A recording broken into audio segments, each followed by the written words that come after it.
ये बाल कांड के चौपाई हैं। तो सबसे पहले जय श्री राम। तो रामचरितमानस पढ़ने के लिए पहले हम पढ़ते हैं जो लिखा हुआ है इनके मोटे अक्षरों में, उनको पढ़ के फिर हम हिंदी में पढ़ते हैं। उससे हमें समझ में आता है कि हाँ हिंदी में क्या लिखा है। तो चलिए आइए पढ़ते हैं। मंजन फल पेखिय तत्काला, काक होगी पिक बकऊ मराला, सुनिया चारज करे जनी कोई, सतसंगति महिमा नहीं गोई। यह है बालकांड का लाइन।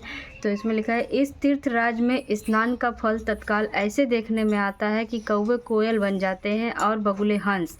यह सुनकर कोई आश्चर्य न करे, क्योंकि सत्संग की महिमा छिपी नहीं है।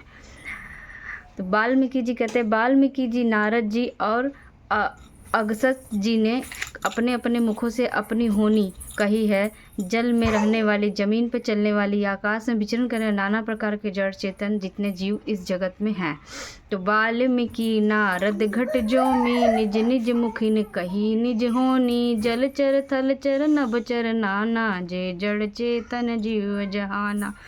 उसमें से जिसने जिस समय कहा, जहाँ कहीं भी किसी यत्न से बुद्धि कृति सद्गति विभूति ऐश्वर्य और भलाई पाई है, सो सब सत्संग का ही प्रभाव समझना चाहिए। वेदों में लोक में इनकी प्राप्ति का दूसरा कोई उपाय नहीं है।